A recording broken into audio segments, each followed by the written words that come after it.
نحو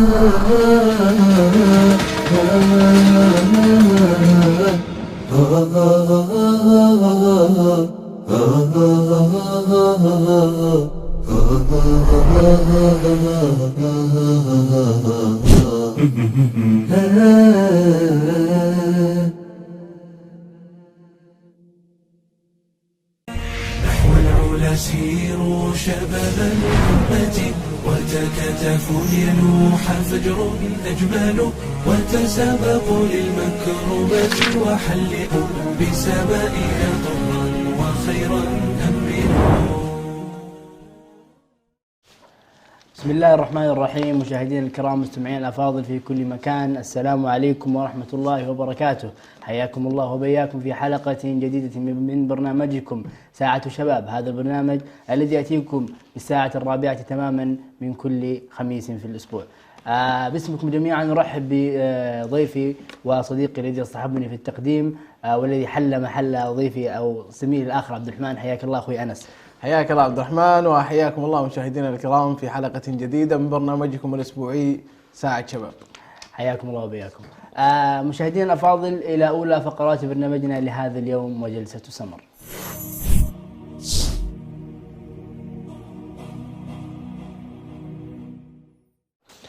طيب عبد الرحمن، بما أننا اليوم في خضم عام دراسي بعد انقطاع دام تقريبا لسنتين بسبب جائحة كورونا. نعم. وعادت الدراسة طبعا فيس تو فيس، وأصبحت الدراسة حضوريا. نعم. فخلينا نبدأ ونبحر في الموضوع الأكاديمي والدراسة وأهميتها وسبب وجودها في حياتنا ووجودها الرئيسي نعم. في حياة الإنسان. نعم. طيب عبد الرحمن، خلينا نبدأ من البداية. نعم. منذ أن ولد الإنسان أو منذ أن ولد الطفل وأصبح يبدأ يتلقى المعلومات وهو صغير، إيش أول ما يثبت في عقل هذا الطفل؟ طبعا موضوع عبد أنس موضوع مهم جدا، وهو أتى في وقته وفي محله. يعني الفترة هذه فترة دراسة بمختلف البلدان، مختلف أوقاتها. ممكن تجد في بعض البلدان الاختبارات بدأت، ممكن تجد في بعض البلدان، ولكن بشكل عام الآن هذه الفترة هي فترة أكاديمية وفترة دراسية. بداية التعلم يعني يأتي كما قال في المثل، يعني تعلم من المهدي إلى اللحد. بالتالي نعم. يبدأ العلم من أول يوم يبعث فيه الطفل إلى الدنيا. نعم. فيبدأ يعني العلم، لا يعني بعض الناس يعتقد أن العلم يقتصر على الكتابة والقراءة. لا، العلم ممكن يقتصر على أنك أنت، يعني الطفل بالذات ممكن البكاء هو علم. يعني يتعلم كيف يبكي، يتعلم كيف يوصل صوته إلى أمه، ثم بعد ذلك يتعلم كيف يكبر.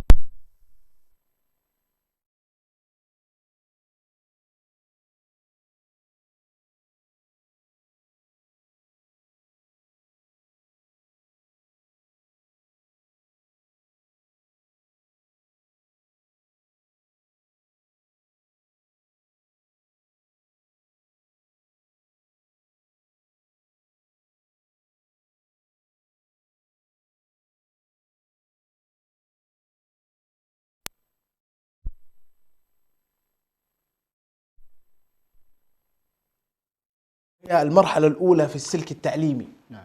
وهي مرحلة يسموها المرحلة الابتدائية. صحيح. فيعرف من خلالها طريقة يتعلم يعني بشكل أكاديمي واضح طريقة كتابة الحروف، كتابة الأرقام، والقراءة والنطق. فهذه من أهم المراحل في التعليم، وهي المرحلة الابتدائية. صحيح. يقال عنها المرحلة الابتدائية. صحيح. تجد سبحان الله، يعني يلا يكتب الألف ويلا يكتب الواحد والاثنين، يبدأ يتعلم حبة حبة، ويبدأ ينطق كما ذكرت ماما بابا. صحيح. ويبدأ ينادي إخوانها الصغار وإخوانها الكبار. صحيح. وتلقاه مثلا ينادي الاسم مكسور ما مكسور. فهذه بداية تقال عنها أنها هي المرحلة الابتدائية، وهي مرحلة مهمة جدا. ويبدأ أيضا يحفظ الصور القليلة مثل سورة الإخلاص وسورة الفلق. صحيح. ويبدأ في الأمور الدينية التي لابد أنها تترسخ معه في المرحلة هذه، وهي مرحلة الابتدائية. صحيح. نعم. وبعد ذلك أخوي أنس ينتقل إلى مرحلة أصعب قليلا، ألا وهي مرحلة المتوسطة. بالمناسبة تقسيم المراحل يختلف من دولة إلى أخرى. فتجد في بعض الدول المرحلة الابتدائية 6 سنوات، 3 سنوات، 3 سنوات. في بعض الدول تجد أنه المرحلة الابتدائية 4 سنوات، 4 سنوات، 4 سنوات. ولكنهم يتفقون جميعهم إلى أنهم يقسمون المرحلة الدراسية إلى ثلاث مراحل، ألا هي الابتدائي والمتوسط والمرحلة الثانوية. طبعا باستثناء المراحل الأولى اللي هي التمهيدي والروضة، هذه كلها مراحل لو ما أخذ الطفل لا إشكال في ذلك، ولكن المراحل الأساسية هي تلك الثلاث مراحل. نعود إلى محور حديثنا يا أنس. بالنسبة إلى المرحلة المتوسطة تجد أنه في هذه المرحلة تبدأ الأمور شوية تصعب، يبدأ يأسسونك إلى المرحلة الأصعب في الدراسة ألا وهي المرحلة الثانوية. فتبدأ تلقى مواد الرياضيات تبدأ معاك، تبدأ مادة شاملة اسمها مادة العلوم الساينس، تبدأ في تفاصيل كثيرة الطفل يحاولها يعني يبدأ يتعلمها بشكل تدريجي حتى يهيئونه إلى المرحلة الثانوية ألا وهي فيها تفصيل أكبر. وبالتالي تجد أنه في المرحلة المتوسطة يدخل إلى عمق بسيط في الرياضيات، في العلوم. تلقى طبعا في المرحله المتوسطه تلقى يعني الطفل ما عنده اي مشكله في القراءه، ما عنده اي مشكله في الكتابه، لسانه سلس. طبعا اذا درس بشكل سليم وصحيح وفي مدارس سليمه وصحيحه وربي واسس اساس صحيح، تجد انه ما عنده مشاكل في هذه الاساسيات اللي هي الكتابه، القراءه، النطق، الفهم، الادراك. تجد انه ما شاء الله في هذا العمر، احنا نتكلم في عمر ما بين ال 12 سنه الى 15 سنه. نعم. هذه الفتره بالذات فترة يعني الطفل فيه يكون مدرك. ثم بعد ذلك ننتقل إلى المرحلة الأخرى. المرحلة الأخرى وهي مرحلة يعني أخذناها بالتدريج، ابتدائية ثم متوسطة، الآن حنا في المرحلة الثانوية. نعم. المرحلة الثانوية تدخل بك يعني أشبه ما تكون بدأت تدخل في الأعماق. صحيح. فتدخل في العلوم السياسية، تبدأ تدخل في العلوم السياسية والعلوم الأساسية أيضا. نعم. وتبدأ تأخذ المواد اللي تشكل عندك مفاهيم كثيرة وتفتح لك مدارك كثيرة في عقلك، مثل الفيزياء والكيمياء والرياضيات والأحياء. صحيح. وإلى آخره. فهذه كلها أشياء أساسية لازم يعني تأخذها في المرحلة الثانوية بحيث أنها تفتح عقلك وتفتح مداركك. صحيح. نعم. سبحان الله. تجد أيضا في هذه المرحلة تنبني بعض أفكار الإنسان. يعني لو نجد شخص في مكتمل العمر في العشرينات في الثلاثينات تجد عنده أفكار، لو نعود إلى أساس هذه الأفكار نجد بعضها بنيت من الثانوي، بس غالبا لا تجد أفكار بنيت من المرحلة المتوسطة، لأنه في المرحلة هذه اهتمامات الطفل أقل. ولكن في المرحلة الثانوية يبدأون المدرسين أيضا في البيت يبدأون يرسخون في عقل الطفل انه تراك وراك مستقبل، ركز في الامور الفلانيه، ركز في الامور الفلانيه. فيبدا الطفل او ما شاء الله في الثانوي يعتبر شاب او يعتبر يعني زي ما نقول خلينا مسك الخط. نعم. يعني في بدايه مرحله المراهقه انه يبدا يركز، يبدا يعرف هو ايش بالضبط. فبالتالي تتكون عنده بعض الافكار و المعتقدات اللي يعتقدها. حياتيا او دراسيا ممكن ايضا يتطرق الى موضوع السياسه، موضوع الاقتصاد، موضوع بشكل يعني سطحي جدا. ولكنه هذه هي الانطلاقه الحقيقيه للحياه. دائما نقول انه المرحله الثانويه هي الانطلاقه الحقيقيه للحياه وليست المرحله الجامعيه، لانه لو ما كان عندك تاسيس جيد في المرحله الثانويه، يعني لو نلاحظ المرحله الروضه والابتدائي والمتوسط هي مرحله تاسيس للثانوي، ولكن المرحله الثانويه هي تاسيس للحياه. فاذا كان اساسك غير جيد اللي هي مرحلة الثانوية غالبا سوف تجد صعوبة سواء في الجامعة وبالتالي في بقية حياتك. وبالتالي المرحلة الثانوية هي مرحلة مهمة جدا، ولما تقول المرحلة المفصلية اللي تفصلك ما بين الحياة الأكاديمية اللي زي ما تقول التي تلقن من خلالها التعليم إلى الحياة اللي أنت تبدأ تبحث عن العلم. في المرحلة الجامعية أنت ما تلقن العلم، أنت تبحث عن المعلومة. وسوف نتكلم عن موضوع الحياة الجامعية. نعم. بعد الانتهاء من التمهيد قلنا المرحلة الابتدائية والمتوسطة والثانوية، نصل الآن إلى مرحلة وهي أشبه ما تكون خلاص أصبحت جاهز. نعم. للحياة. تجيك المرحلة الجامعية وهي مرحلة كثير ما تشغل العقول. اللي بيجيك الانشغال في اختيار التخصص، اختيار مثلا الجامعة، هذه بحد ذاتها تبدأ تفتح لك إيش؟ أشياء تفكر فيها. اختيار التخصص، اختيار الجامعة، هل أنا مثلا بستمر أو إني بتغرب عن أهلي، مثلا بدرس في أوروبا، بدرس في مكان خارج المكان اللي انا فيه، صحيح. بعيد عن اهلي. تبدا تبحث عن تدوير جامعه، اختيارها، كم هي مرتبها في العالم، التخصص، تبدا تقرا في التخصص. فتصير المرحله هذه هي المرحله صعبه. وبعدها خلاص تبدا اذا اخترت تخصصك تبدا الان تبني طموحاتك، تبدا تبني تحقق الاشياء اللي انت تبغاها. فهذه المرحله تكون هي من اصعب المراحل. صحيح. وهي المرحله الجامعيه. صحيح. نعم. يعني فعلا هذه المرحلة هي المرحلة الحساسة في حياة الإنسان، وهي خلينا نقول هي أجمل مرحلة في حياة الإنسان. نجد أنه كل الناس يتذكر الحياة الجامعية ويشتاق إليها. نادر ما تجد شخص يقول يا أخي الله أيام الجامعة الله لا يردها مثلا. تجد أنه أجمل فترات الإنسان هي المرحلة الجامعية إذا استغلها بشكل صحيح، سواء يعني بجانب ممتع في الحياة أو بجانب أيضا دراسي أو أكاديمي، لأنه العلم يكون هنا هو العلم الحقيقي اللي تستخدمه بقية حياتك. ولكن يا أنس، قبل ما ندخل هذه المرحلة الجامعية نجد أنه الشباب يعيشون حالة تخبط شديدة جدا في موضوع اختيار التخصص. فتجد أنه من البداية ما كان واضع له هدف واضح، أو ما كان له خطة واضحة، أو ما كان استشار الناس الصحيحة في اختيار التخصص. إيش رأيك في هذول يا أنس؟ يعني إيش نقول لهم؟ والله شوف، موضوع التخصص هذا موضوع طويل جدا. صحيح. وأشبه ما يكون أصبح يضع للشباب وهم، إذا صحت العبارة. صحيح. كنت أجلس مع بعض الأشخاص وأجلس مع بعض الشباب، تلقاه يجد ضغط خارجي من الأسرة أو من أصحابه، يختار يعني يضطر من الضغط هذا انه يدخل تخصص ما يناسبه. ليش؟ عشان سمع لي او الضغط اللي جاه الخارجي من اهله من اصحابه خلاه يدخل تخصص ما يناسبه. صحيح. فلذلك تلقاه ما هو متفوق في دراسته. تجي تسمعه بعد مثلا الاختبارات والمدرسة، يقول لك والله يا انس ما اديت في الاختبار. ليش؟ يقول لك والله التخصص ما ناسبني. طب ليش دخلت؟ يقول لك والله انا كنت جالس والاهل ضغطوا علي. هو مثلا مثلا مخطط مثلا على تخصص فندق او سياحه مثلا، والاهل ضاغطين عليه. يقول لك فندق او سياحه ما لها مستقبل وما لها مدري ايش وما لها ايش. يا اخوان المستقبل هو بيد من؟ بيدي وبيدك؟ لا، بيد الله عز وجل. الله عز وجل يقول وفي السماء رزقكم وما توعدون. احنا علينا ان احنا نعمل، ان انا رايح ادرس الجامعه بطلع شهاده، بعدها باذن الله عز وجل الله عز وجل ايش كاتب لي هذا اللي سياتي.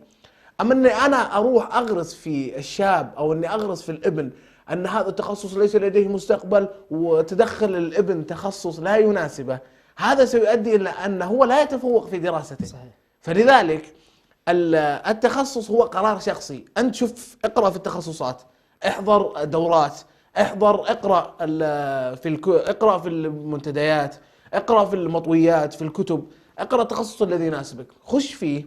شفت انه هو مناسب لشخصيتك، انت ترغب به، توكل على الله. الرزق سياتيك، لن ياخذه احد منك.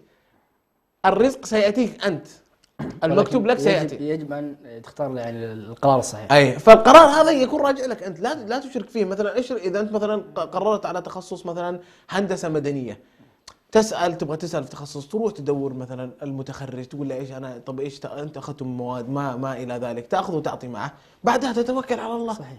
بس هذه النقطه. الان اصبح هذا وهم. الان لو الشاب يوم يخلص المرحله الثانويه تجي تجلس معه يقول لك انا شايل هم التخصص. صحيح. فصار عندهم ضغط جدا. نعم. هي الكلام في الأكاديمية يطول يا نسبيا، ولكن خلاصة الموضوع أنه الرزق بيد الله، ولكن يجب أن تعمل وتختار ما يناسبك. ف يعني ليس كل تخصص يناسب كل الأشخاص. نعم. شكرا لك أخوي أنس. مشاهدينا الكرام، ننتقل إلى فاصل قصير وحول العالم.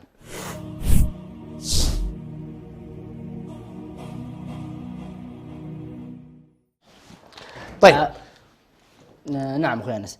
مشاهدينا الكرام، حياكم الله في الفقرة الأخرى وجلسة وحول العالم. أخوي أنس، لعلنا تحدثنا في الحلقات الماضية عن مواضيع كثيرة ودول كثيرة، ولعلنا في هذه الفقرة أو في هذه دولة اليوم. نذكر موضوع مهم نسينا أن نذكره في الحلقات الماضية، ألا وهو معرض كبير جدا يقام سنويا في مختلف دول أو في بعض دول العالم، ألا وهو معرض الكتاب.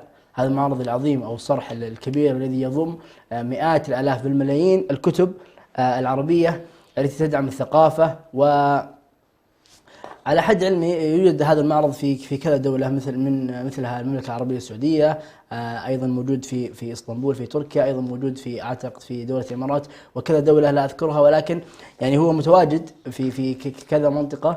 والحقيقة أنه مثل هذه الأماكن يعني مو إذا كانت في مدينتك تزورها، إذا كانت في دولة أخرى يسافر إليها، لأنها يعني أماكن جميلة جدا. وبالحديث عن الثقافة، تحدثنا عن الثقافة من الحلقات الماضية، لابد أن تذكر مثل هذه الأماكن وهذه الصروح. نعم.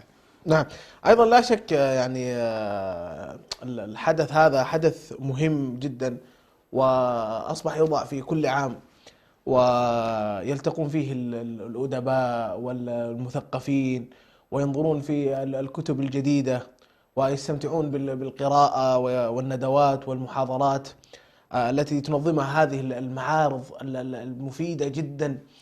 والثقافة لها حاضنة تنشأ من خلال الأدب أو الآداب، وتنتشر عندها العلوم. صحيح.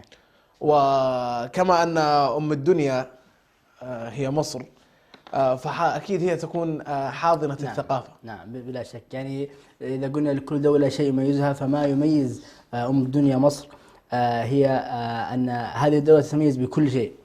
تجد أنه شعبها محبوب، تجد أنه لها تاريخ قديم، سواء في الفتوحات الإسلامية، سواء على قبل ذلك. هي تعود من الدول القديمة جدا، يعني لها تاريخ كبير جدا، ولها حضارة ولها حضارات مختلفة وشعوب مختلفة. فبالتالي هي يعني أيضا هي تعتبر معبر لأهم الأنهار في العالم على مستوى، أو أيضا يوجد فيها أكبر نهر في العالم اللي هو نهر النيل. فبالتالي مصر لها ثقلها، لها وزنها. نعم. في العالم مو فقط العالم العربي ولا العالم الإسلامي، هي يعني معروفة في العالم كأجمع. نعم. دعنا طيب نتعمق في مصر وندخل في العاصمة وهي القاهرة. وما أجمل القاهرة. الشعب طبعا يفوق تعدادهم 90 مليون، والإسكندرية وبور سعيد والجيزة هذه أعتقد أنها من أهم المدن السياحية. وهي طبعا الحديث عن تاريخ مصر نذهب بعيد إلى 7000 سنة ما قبل الميلاد. وهي بالمناسبة كما ذكرها المؤرخون أطول تاريخ مستمر لدولة في العالم. وطبعا مما لا شك فيه أن نهر النيل عامل كبير جدا في عراقة هذه الدولة واستمرارها. نعم. كما ذكرت يا أخوي أنس أنه من أقدم الدول التي استمرت الآن، ممكن بدأت من قبل الميلاد، يعني قبل الميلاد ب7000 سنة يعني يقدرها المؤرخون، وإلى يومنا هذا نسمع بدولة اسمها مصر أو إيجيبت. الفراعنة كانوا أوائل من سكنوها، استوطنوا فيها، وصارت لهم أيضا قوة عسكرية في هذه المنطقة، وعرفوا أيضا بمصطلح الفراعنة. وأيضا الأهرامات، يعني المكان السياحي المشهور، أيضا يعود إلى تلك الفترة وتلك الحقبة. أيضا الكثير من الآثار والحضارات المعمارية التي لا تزال في عصرنا هذا يفاخر بها المصريون كدلالة عليهم. فأيضا يعني يعتبرون الفراعنة من الحقب التاريخية التي تميز بها دولة مصر. ذكرت الإهرامات، أنا صراحة ما ودي أنها تمر مرور الكرام. الإهرامات عبد الرحمن من أندر الأشياء المتواجدة في هذه الدنيا أو في هذا العالم. طريقة بنائها وطريقة تصميمها الجميل من الداخل ومن الخارج صممت بمقياس دقيق جدا وبدون أي أدوات حديثة معاصرة. صحيح. ولو أردت في الوقت الحالي أن تنشئ مثلها الآن بكل هذه التطورات لاحتجت إلى وقت ومال وجهد ومن الأشياء الكثيرة جدا، وأيضا تحتاج إلى جهد في التصميم لفترة زمنية يعني طويلة جدا. فذلك تلاحظ بقائها حتى الآن من تلك العصور القديمة إلى الآن موجودة وبنفس التصميم وبنفس الجودة. فسبحان الله إذا احتجت أنك تصمم في النفس هذه في الوقت الحالي ستحتاج إلى وقت طويل ومعدات طويلة جدا جدا. نعم. هو صرح كبير وضخم بلا شك يا أنس بيان. وكما ذكرت لا تريد أن الأهرامات تمر مرور الكرام، فبالتالي أيضا أنا لا أريد أن يمر نهر النيل مرور الكرام. هذا النهر الكبير الذي يعتبر من أهم إذا لم يكن الأهم من معالم مصر، دولتنا الحبيبة دولة مصر.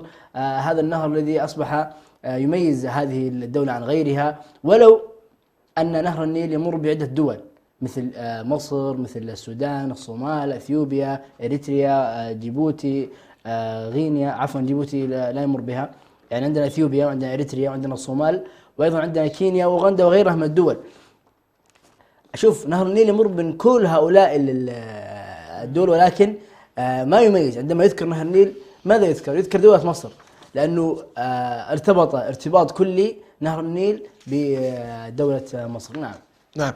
أيضا اعتمدت دولة المماليك السودانية ودولة الفراعنة على هذا النهر بشكل رئيسي، يعني أشبه ما يكون يعني رئيسي جدا. نعم. صحيح.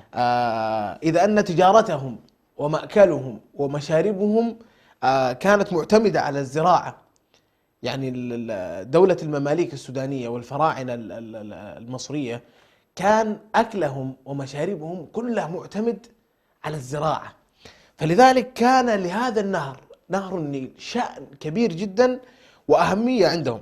وكانوا سابقا يقيمون لها احتفالات أعتقد ما اسمها وفاء النيل أو ما إلى ذلك، لأن الفيضان فيضان النيل كان من الأمور المقدسة عندهم، ووثقوا هذه الاحتفالات كثيرا في النقوش على كثير من الصخور والأصنام. نعم.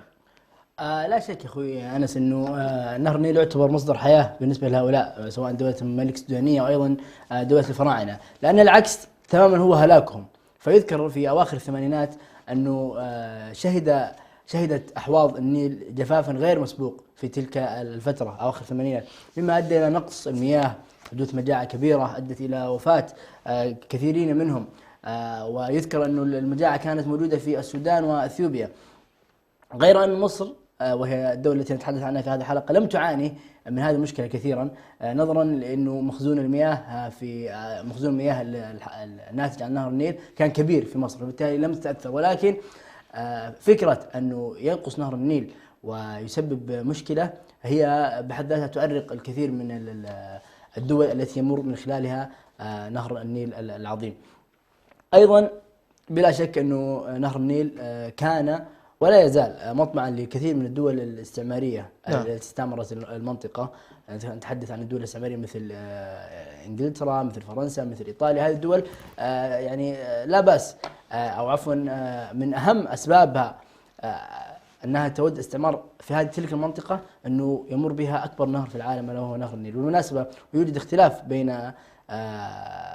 أنه أكبر نهر في العالم هو نهر النيل أو نهر الأمازون، بحكم أنه في اختلاف بسيط بالأمتار بينهم، وكلاهما عظيم ولا لا لا لا حديث فيها، لا جدال في هذا. والأكيد أنه لا يوجد نهر في قارة آسيا ولا في قارة أفريقيا أكبر من نهر النيل. نعم.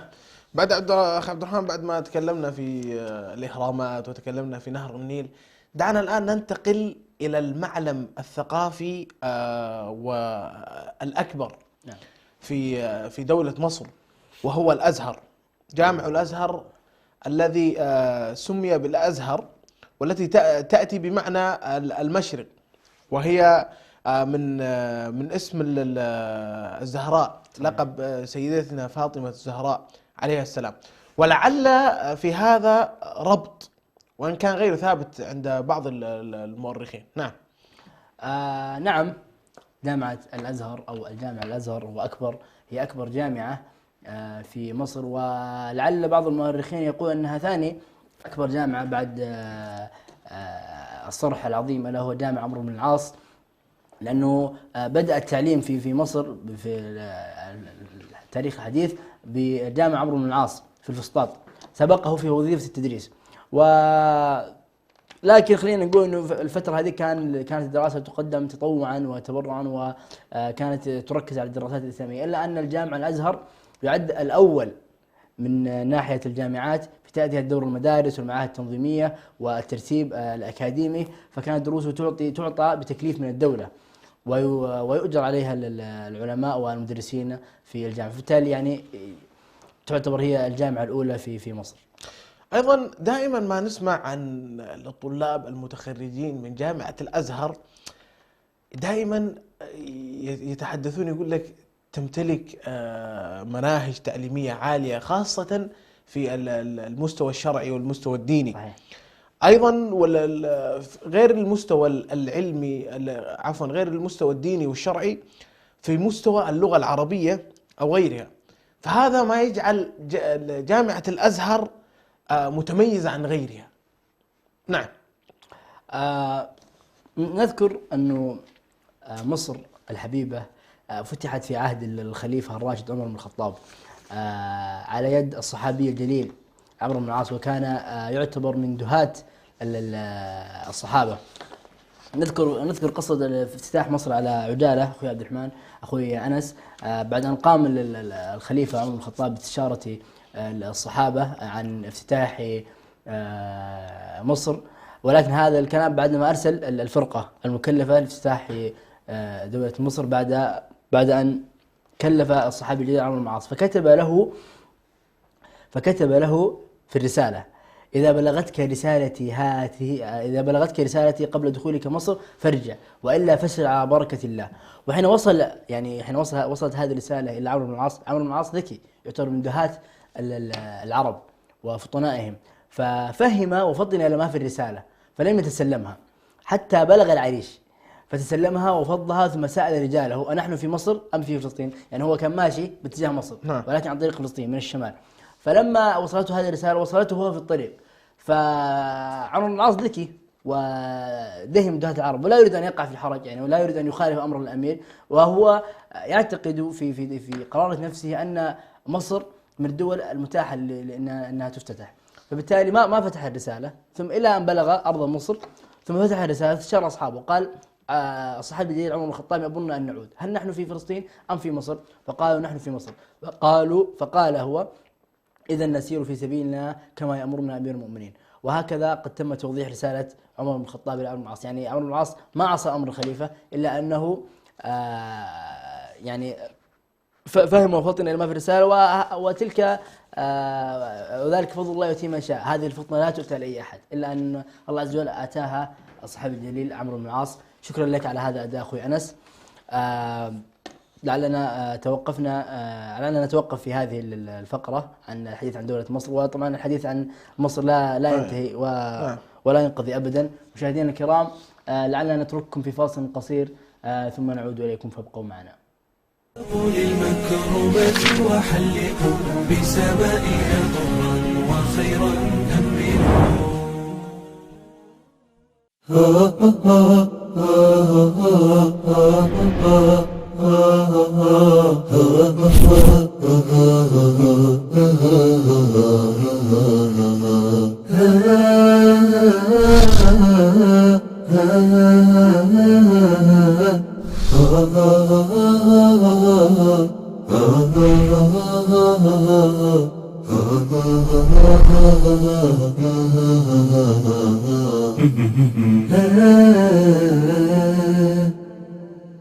نعتز بهويتنا، نعتز بتقاليدنا، نعتز بديننا كمسلمين إريتريين، نعتز بوطننا وأرضنا. تأتي إحداهن من السفر، إذا لم تبكي في عندها تعتبر مصيبة من المصائب، لذلك تبكي وتهيج النساء ويبكين. حتى لو كان الجواز في جيوبهم، هو في جيبهم ولكن ليس في قلبهم. إذا ثبت أنه والله يؤذي عباد الله، وبل ربما يصل بسحره إلى أن يقتل، فهذا ما في خلاف أن إذا سحره الذي فعله قتل إنسان فإنه يقتل. لكنه لو قال أنه هذا للذكور من أبناء من ذريتي دون الإناث مثلا، هذا قال العلماء هذا وقف جائر ولا يجوز ويحرم هذا الوقف. الشعب الإريتري الآن كثير من الشباب يهرب من بلده. أين الاعتزاز بالوطنية الإريترية؟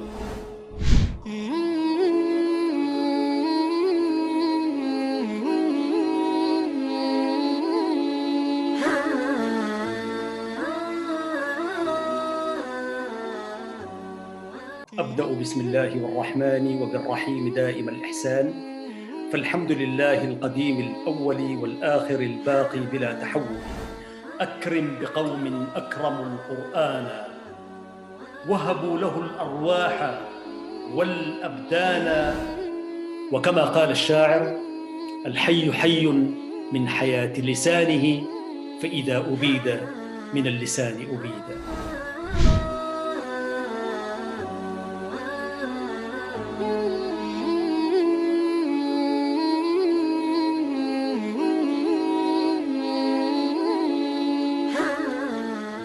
يعلم كما ورد في الأثر بأن الله عز وجل يعطي هذه الدنيا لمن يحب ومن لا يحب، ويعطي الآخرة لمن يحب.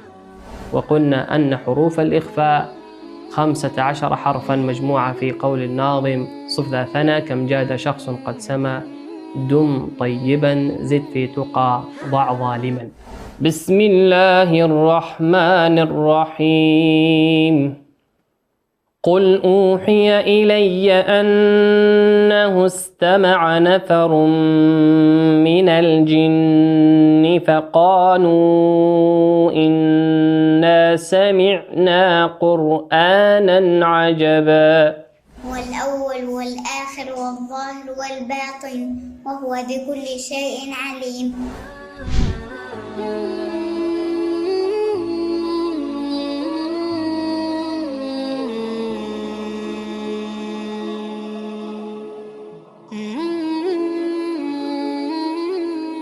الأسرة تلعب دور كبير جدا في حفاظ وتوريث الهوية الإسلامية والوطنية بالتحديد أيضا لأبنائها.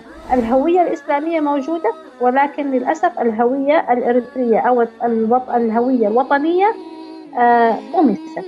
إنما أصبح الطلاق الآن تحت مظلة الزواج، أصبح هناك طلاق داخل بيت الزوجية. الطلاق النفسي والطلاق العاطفي هو الأكثر انتشارا في الواقع الحالي مع الأسف الشديد. إنه المتطوع نفسه ما يكون فاهم رسالة الجمعية أو العمل التطوعي اللي هو بيشتغل فيه. الأسرة الإريترية في الخارج كيف تحافظ على نجاحها وسعادتها في ظل الغرب مثلا؟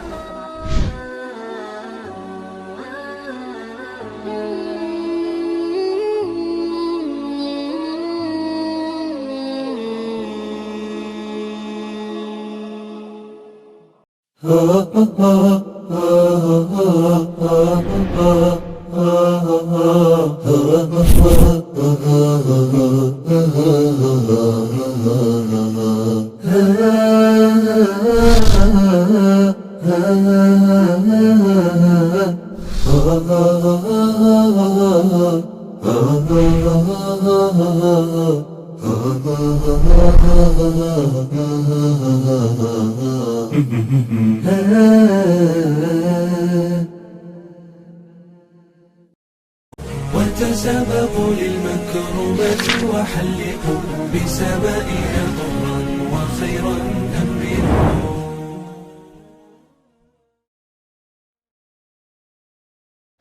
مرحبا بكم مشاهدينا الكرام بعد هذا الفاصل القصير.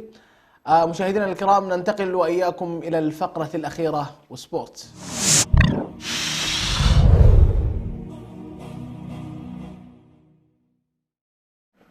حياكم الله مستمعينا الافاضل ومشاهدينا الكرام الى اخر فقراتنا في هذه الحلقه وسبورتس. حياك الله اخوي انس. اهلا وسهلا. عندنا في هذه الفقره الكثير من المحاور والمواضيع لعلنا نتحدث فيها ونذكرها على عجاله جميعها. اولا خبر قد نقول انه الان حديث الساحه الفتره الحاليه. نعم. خساره برشلونه البارحه واقاله المدرب الذي لم ينجح في هذه الفترة وقدوم يعني تشافي بديل عنه يا أخوي أنس. نعم، ماذا تقول في ذلك؟ والله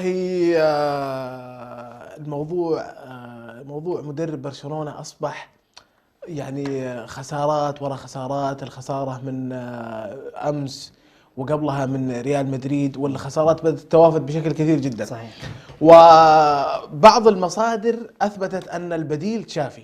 نعم. لكن السؤال، هل تشافي مناسب لقيادة الفريق الكتالوني ومناسب لقيادة هذه المنظومة؟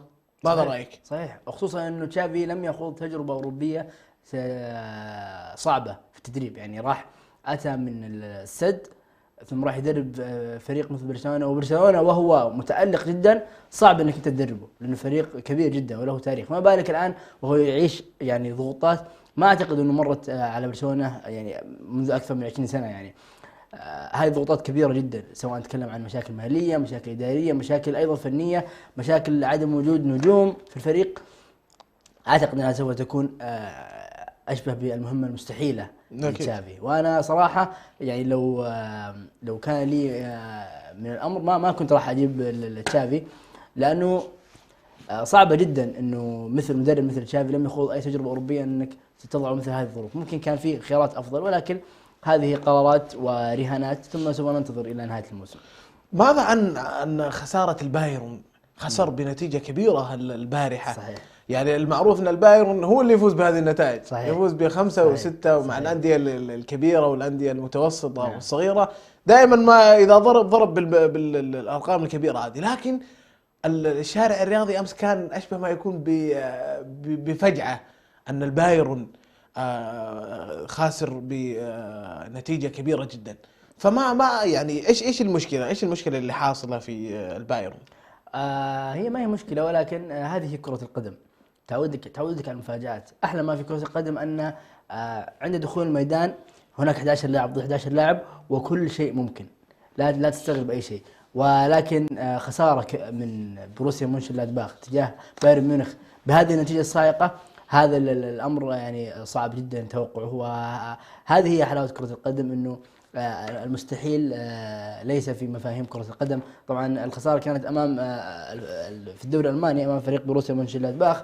وبالمناسبة مونشنغلادباخ الفريق الذي يلعب فيه نجمنا العربي رامي بن سبعيني اللاعب الجزائري، وبالمناسبة سجل أيضا هدفين في تلك المباراة. فأنا أقول أنه طبيعي، وإن كانت النتيجة غير طبيعية، ولكن طبيعي أنه يحصل في بعض فترات الموسم يعني دروب، وايضا ممكن فترات المباراه او ظروف المباراه تخدم الفريق الاخر ثم يستغلها بشكل جيد، وبالتالي تحدث هذه النتائج الكبيره. وبايرن ميونخ بشكل عام فريق يلعب بالدفاع المتقدم، فالفريق الذي يلعب بدفاع متقدم اذا انت كان دفاعك جيد جدا، ولا اعتقد انه الدفاع جيد جدا يصمد امام فريق مثل بايرن ميونخ، لابد ان يكون دفاعك ممتاز جدا جدا جدا بدون اي خطا واي ارتباك حتى تصمد امام هجوم ساحق مثل بايرن ميونخ. وبالمناسبه ترى لعب بالتشكيل اساسي، يعني عندك في المقدمه ليفاندوسكي، مولر، جنابري، سانه، يعني الفريق التشكيل كامل. عشان كذا نقدر نقول انه هذه المباراه كانت صدمه للعشاق كره القدم. طيب ما تكلمنا عن اهم مباريات الأسبوع الماضي، وهو في مباراتين كبيرة جدا اللي هي بين ليفربول ومانشستر يونايتد، وبين ريال مدريد وبرشلونة. صحيح. دعنا نبدأ في ريال مدريد وبرشلونة. ما هي أهم أسباب خسارة البرشا؟ يعني لو لاحظت أن الشوط الأول كان منتهي كامل لريال مدريد، وعفوا الشوط الأول أشبه ما يكون متنافس جدا، لكن الشوط الثاني اختفى برشلونة. صحيح. واصبح ريال مدريد تسيد الملعب. صحيح. في الدقائق الاخيره احرز اغويرو الهدف الاول لبرشلونه. فما هي اسباب الخساره؟ ليش اغويرو دخل متاخر؟ ليش ما بدا فيه في التشكيله؟ صحيح، يعني هذه مشاكل ممكن نقول انها تتعلق بالمدرب، وانا اعتقد ان برشلونه ما قدم تلك المباراه السيئه جدا، ولكن ينقص برشلونه انه كان اولا قبل المباراة، تحضير المباراة وقراءة المباراة، ريال مدريد يتفوق في برشلونة على برشلونة في كل شيء، في الأسماء، في الاستقرار، في الأداء، في النتائج، في الدكة، في كل شيء، في المدرب، في كل شيء. ريال مدريد كان يعني متفوقة على برشلونة، فبالتالي الدخول في أرضية الملعب هذا الكلام يغرس في عقل اللاعب إنه أنا أقل من الفريق الخصم، وايضا الخصم عندما يكون انه الفريق الثاني اقل مني يغرس ذلك في ذهنه. ففي اذهان اللاعبين كانت المباراه محسومه لريال مدريد، ولكن برشلونه في الشوط الاول ادى اداء جميل وادى اداء طيب، يعني ادى وكان في العديد من الفرص، ولكن مشكلته انه ما كان في نجاعه هجوميه ونجاعه تهديفيه. جت فرصه لديست اضاعها، جت فرصه لاكثر من لاعب اضاعها، وبالتالي كان ينقصه لاعب اللمسه الاخيره. وريال مدريد فريق كبير جدا عندما لا تسجل في مرماه، واي فريق بالمناسبه، ولكن ريال مدريد بالذات عندما لا تسجل في مرماه وتاتيك فرصه ولا تسجل فتقبل حدوث الاهداف او في مرماك، وهذا الذي حصل. وبالتالي يعني هذا امر طبيعي جدا، والنتيجه انا اشوف انها نتيجه عادله سواء لبرشلونه وريال مدريد. ريال مدريد كان افضل، كان لعب على المرتدات، كان لعبه منظم اكثر. اعتقد ان ريال مدريد كان يقدر يعني يفوز بنتيجه اكبر، ولكن قال خليني ايش خلينا على 2. نعم خلينا على 2 افضل. طيب الى الجزء الاخر من كرة القدم والدوري الانجليزي، تحديدا المباراة الشهيرة والديربي الكبير التاريخي بين ليفربول ومانشستر يونايتد. ماذا حصل يا انس؟ والله نتيجة كبيرة جدا، يعني الخمسات في الاسبوع دي كثرت. نعم. ليفربول يضرب بالخمسة، وامس ليفربول يضرب بالخمسة، بايرن ميونخ عفوا يضرب نعم. بالخمسة، فالخمسة كثرت. نعم. لكن لو جينا نسأل عن تألق محمد صلاح في المباراة، ماذا رأيك؟ محمد صلاح، احنا اشبعنا المشاهدين الحديث عن نجم العربي محمد صلاح المسلم، ولكن كله في محله. من نجم العربي محمد صلاح وصل الى مستوى اسطوري جدا جدا جدا. ظهرت شخصيته العظيمه في مباراه مثل برشلونه، مثل ليفربول ويونايتد. بالمناسبه في تلك المباراه حضر لاعب اسطوري تاريخ مثل كريستيانو رونالدو، ولكن حضوره لم يكن مثل حضور ليفربول او بالتحديد نجم العربي محمد صلاح. طبعا حتى يكون الحديث بشكل منصف، ظروف ليفربول سواء لاعبين من مدرب، تحديدا مدرب، افضل بكثير من ظروف مانشستر يونايتد تحديدا النجم كريستيانو رونالدو. وبالتالي ظهرت هذه النتيجه، وانا احمل نتيجه المباراه التاريخيه المدرب اللي هو اولي سولشاير مدرب يونايتد، هو السبب الاول او المتسبب الاول في تلك الهزيمه. نعم. لكن انا عندي سؤال. نعم.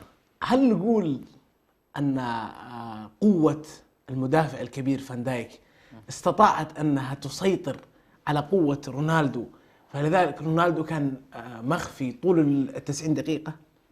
والله شوف، يعني لا شك انه فان دايك احدث نقلة كبيرة جدا في ليفربول، وكان هو الحجرة الناقصة اللي تسدد ثغر كبير جدا. وانا اعتقد انه من اهم اسباب فوز ليفربول سواء بدوري ابطال اوروبا سواء بالدوري الانجليزي، وايضا مستوى ليفربول الثابت في القمه. انا اعتقد انه من اهم اسبابه اللاعب الكبير فان دايك، سواء شخصيته في الملعب سواء اداؤه الفني.